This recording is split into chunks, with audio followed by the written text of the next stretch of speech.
అబద్ధాలు వేరు, రహస్యాలు వేరు. ఎగ్జాంపుల్ మీకు ఒక మాట చెబుతాను. రాహాబు చెప్పింది అబద్ధమేనా, రహస్యమా?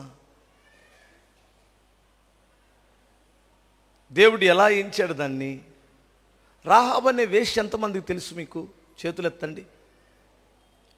ఇది కొంతమంది మా ఊళ్ళో ఏం లేదు. మా ఊళ్ళో రాహాబు అనే వేశ్య, పక్కన వాళ్ళని అడగండి, ఏమేమి మన పేటలో రాహాబు ఉందా?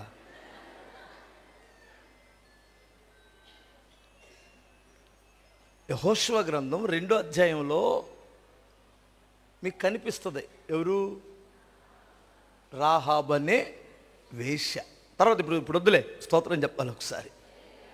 ఆమె యెరికో పట్టణపు ఆ ప్రాకారమంతా కూలిపోయినా ఆమె ఇల్లు మాత్రం కూలిపోలేదు. హెబ్రీయులకు రాసిన పత్రిక 11వ అధ్యాయంలో ఆమెను గురించి ప్రస్తావించి ఏమన్నాడంటే, ఆనాడు అవిధేయులతో పాటు రాహాబు కుటుంబము నశించలేదని రాయబడింది.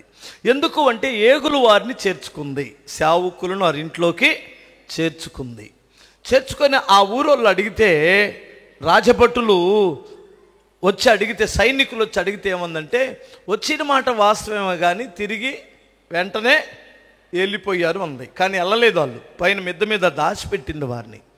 మరి దేవుడు ఆమెను ఎందుకు రక్షించాడు అంటే దాని అర్థం ఏమిటంటే, కొందరిని నాశనం చేయడానికి లేదా దైవ చిత్తానుసారముగా కొన్ని రహస్యాలు ఉంటాయి.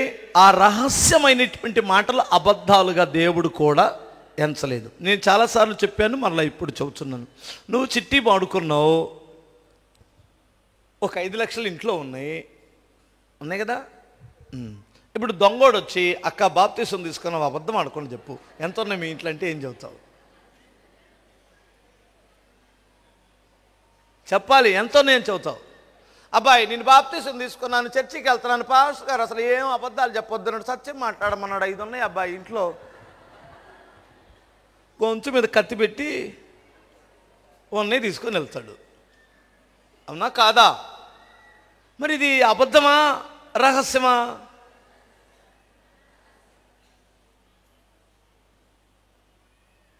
కొన్ని సంసారపు గుట్టు అన్నాడు కదా, సంసారంలో జరిగేవి కొన్ని పబ్లిక్లో మాట్లాడతారా?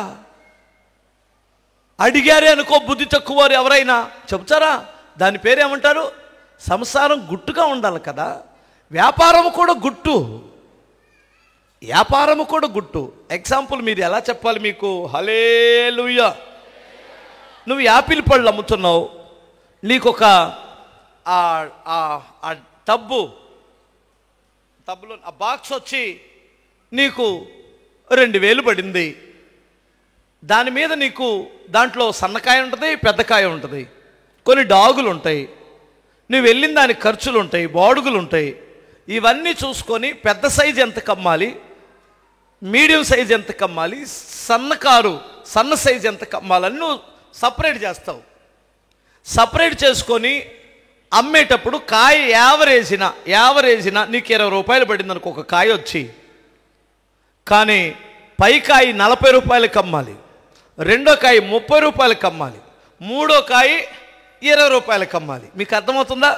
ఎందుకనంటే మధ్యలో నీ ఖర్చులు ఉండాలి, నీ కూలి ఉండాలి, నీ దగ్గర ఉన్న మనుషులకి జీతం ఇవ్వాలి, కొన్ని వేస్ట్ అయిపోతాయి, కొన్ని డాగులు ఉంటాయి, కొన్ని మిగిలిపోయాయి కూడా ఉంటాయి.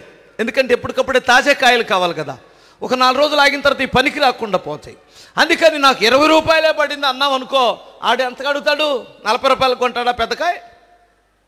చెప్పరేంటమ్మా? వ్యాపారం చేసేటువంటి వాడికి వాని కష్టం ఎంత, వానికి పడింది ఎంతో చూసుకొని అమ్ముతాడు. నువ్వు బాప్తీసం తీసుకున్నావు, అబద్ధం ఆడకుండా చెప్పు, నీకు బాక్స్ ఎంత పడింది, బాక్స్కి ఎన్ని కాయలు వచ్చినాయి, నువ్వు ఎంతకు అమ్ముతున్నావు, ఈ లెక్కలను చెప్పుకుంటూ కూర్చుంటావా? చెప్పరేంటమ్మా? దాని పేరు ఏమంటారు? రహస్యం. అది అందుకని వ్యాపారం చేయొచ్చు. ఎందుకంటే వ్యాపారము అబద్ధము కాదు, వ్యాపారం ఎప్పటికీ అబద్ధం కాదు. ప్రియులారా, వ్యాపారం వేరు, అదే అబద్ధం వేరు, స్తోత్రం చెప్పాలి. ఇతరులను కొంపలార్చే అన్నీ నాశనకరమైన అబద్ధాలు రా. అవునా? కొంపలు ఎవరికైతే కీడు జరుగుతుందో ఆ అబద్ధము నీ నోట్లో నుంచి రానివ్వకు. ఎవరి సాక్ష్యం దెబ్బతింటుందో ఆ కీడు కలిగించే అబద్ధాలు నీ నోట్లో నుంచి రానివ్వమాక. ఏ సంసారానికి దెబ్బతీస్తుందో, ఎవరి సాక్ష్యం, ఎవరి జీవితం పాడవుతుందో, ఎవరి యొక్క ఔన్నత్యాన్ని నువ్వు దెబ్బతీసే మాటలు మాట్లాడుతున్నావో అది నీ కుటుంబానికే నాశనం వస్తుంది, తిరిగి మరలా నీ దగ్గరికే వస్తుంది. అది గోడకు కరెక్ట్గా సూటిగా బంతి కొడితే మళ్ళీ తిరిగి ఎక్కడికి వస్తుంది? సూర్యుడి మీద దుమ్ము పోస్తే ఎక్కడికి వస్తుంది? నీ ముఖానే పడిద్దనే సామెత ఉంది కదా. ఇతరులను నువ్వు బ్యాడ్ చేయాలనుకుని ఆలోచన చేస్తే ఆ బ్యాడ్ మళ్ళీ తిరిగి ఎక్కడికి వస్తుంది? నీ దగ్గరికే వచ్చింది. ఈరోజు కాకపోతే రేపు, నీ తరములో కాకపోతే నీ పిల్లల తరములో, నీ పిల్లల తరములో కాకపోతే నీ మనవళ్ళ తరములోనే వస్తుంది.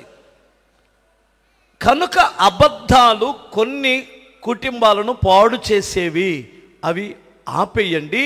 అప్పుడు దేవుడు నిన్ను ఆశీర్వదించడానికి మొదలెడతాడు.